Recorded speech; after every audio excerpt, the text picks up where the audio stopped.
जब भी कोई सरकार आती वो सबसे पहले अपने समाज, अपने खासों को नौकरी देती है, परंतु बहन जी ने ये अपने 4 माह के शासनकाल में इस नीति को दूर रखते हुए सर्व समाज में से जरूरतमंदों को सबसे पहले नौकरी देने का काम किया, क्योंकि भगवान ने इंसान बराबर बनाया। ये यहाँ पर आकर मनुवादी सोच रखने वाली जो पार्टियां चल रही हैं, उन्होंने हमें जाति और धन के आधार पर बांटने का काम किया, ताकि हम सब एकजुट होकर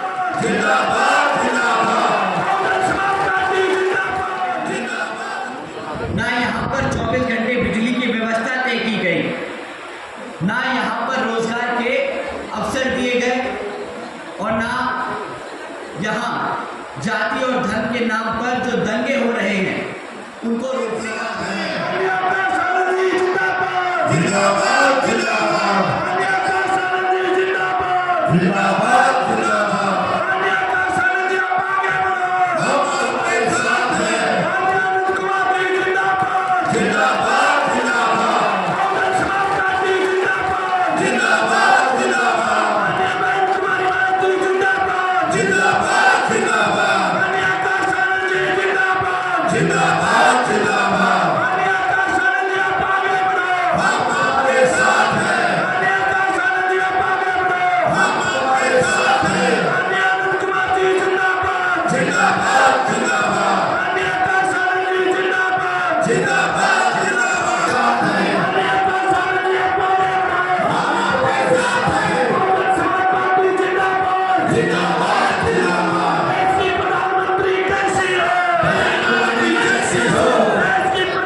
ना यहाँ पर रोजगार के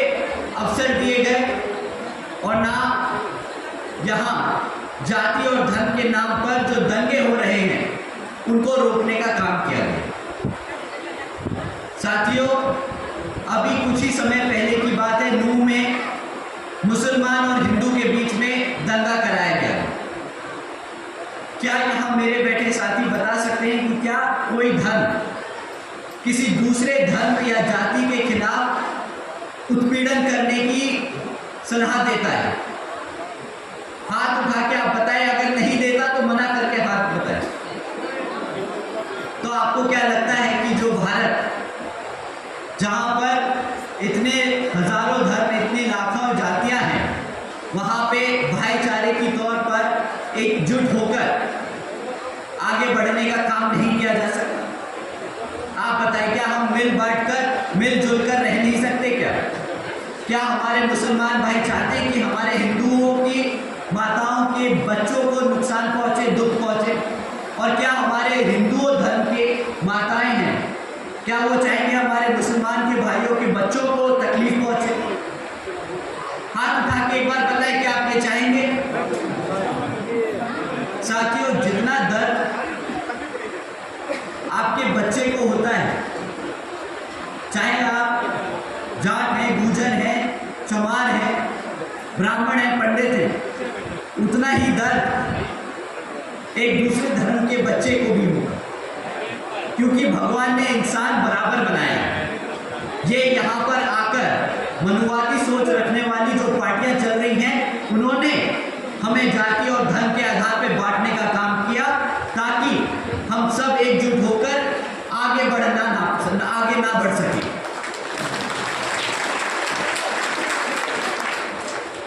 साथियों, आज भी बीजेपी ने सरकारी नौकरियों में SC, ST, OBC भर्तियों को ना कर रोक कर रखा है। जैसे कि आप जानते हैं कि जो बैकलॉग की जो नौकरियां हैं, आज भी यहाँ पे हरियाणा सरकार ने पूरी भरी नहीं की है, जबकि हरियाणा सरकार में 1,80,000 से ज़्यादा नौकरियां आज भी खाली पड़ी हैं। आज BSP कहती है कि हमारी सरकार बनने पर इस बैकलॉग को सबसे पहले भर दिया जाएगा।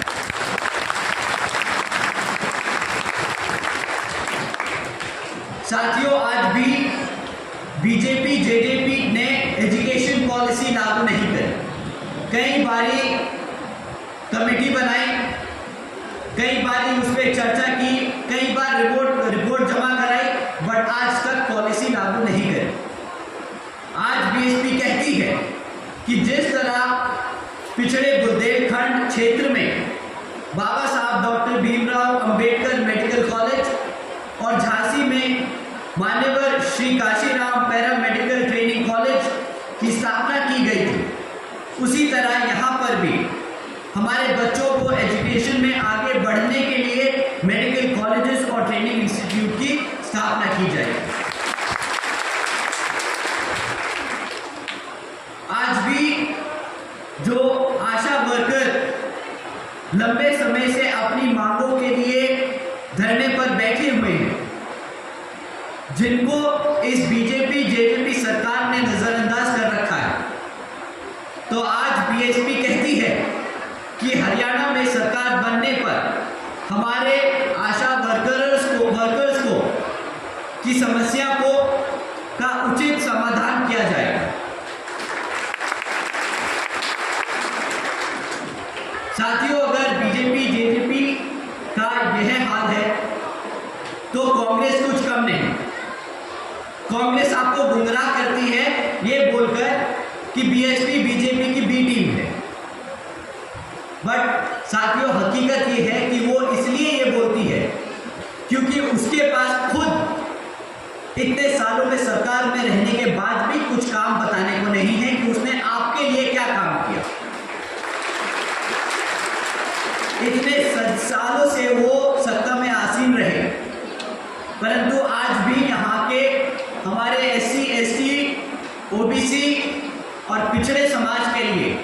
एक भी काम नहीं है जो उनके नेता आके आपके बीच में खड़े होकर बोल सके कि हमने हमारे समाज के लिए ये काम किया। साथियों, बीजेपी में उससे भी बुरा हाल है। जब से बीजेपी सरकार में आई है, हमारे अपर कास्ट समाज के लोग भी परेशान हैं, क्योंकि वो खुद बखूबी जानते हैं कि इस सरकार में सिर्फ उनके खास लोगों के काम हो रहे हैं। हमारे अपर कास्ट समाज के गरीब और मजदूर लोग आज भी उसी हाल में हैं जिस हाल में पिछले कई सालों से कांग्रेस की सरकार में रहे। साथियों, आपका काम है समझाना इन लोगों को जो भटके हुए हैं, उनको सही राह दिखाना और बताना कि किस तरह 4 बार की शासन में जब बहन जी ने सरकार बनाई, अपने 4 बार के शासनकाल में किस तरह उन्होंने गरीबों, मजदूरों, कमजोरों के लिए, हर वर्ग के समाज के लोगों के लिए कितने काम किए।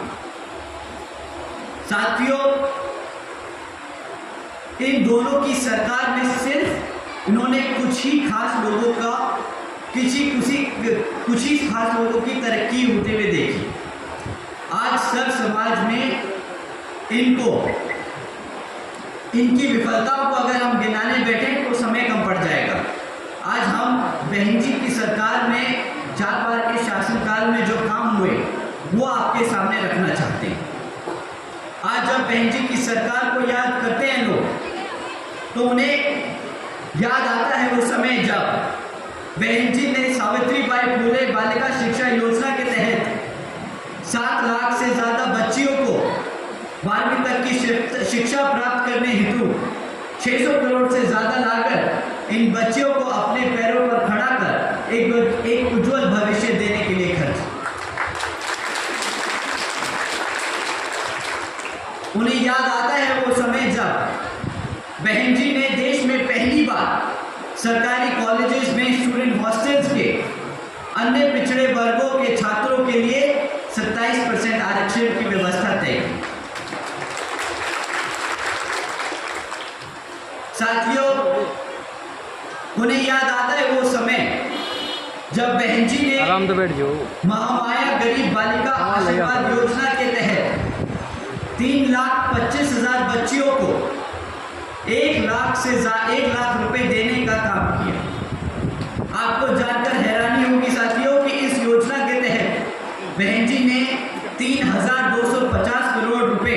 अपनी बच्चियों को देने का काम किया। साथियों, उन्हें बहन जी का वो समय याद आता है जब बहन जी ने सरकारी नौकरियों के साथ साथ सरकारी ठेकों में भी आरक्षण की व्यवस्था लागू की थी। और साथ ही याद करते हैं वो समय कि किस तरह बहन जी ने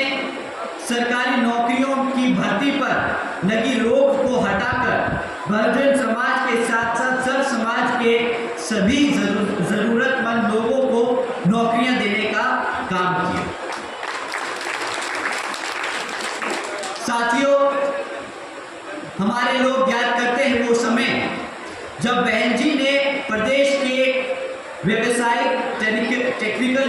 इंस्टीट्यूशंस, इंजीनियरिंग कॉलेजेस, पॉलिटेक्निक एवं इंडस्ट्रियल ट्रेनिंग इंस्टीट्यूट्स में अन्य पिछड़े वर्गों के लिए 27% फीसदी आरक्षण तय किया। और याद करते हैं वो समय जब बहन जी ने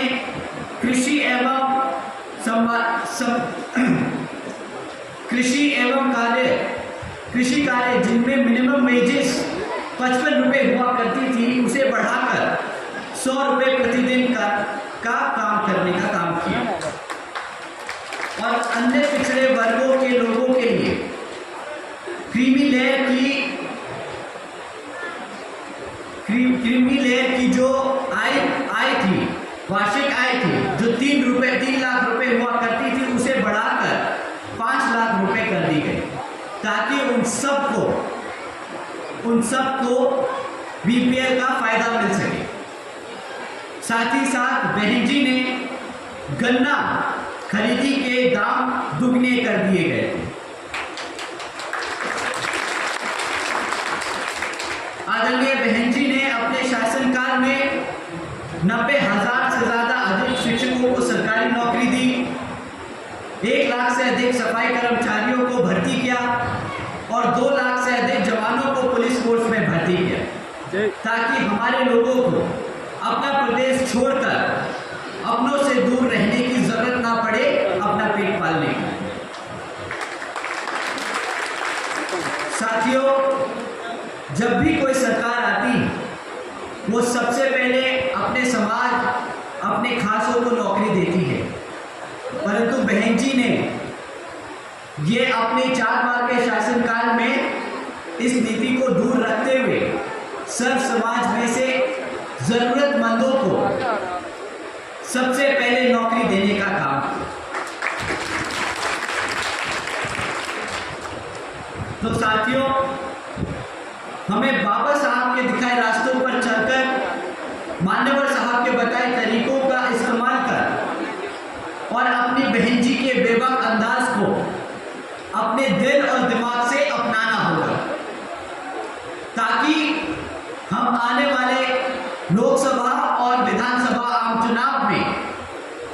इस जातिवादी और मनुवादी सोच रखने वाली सरकार को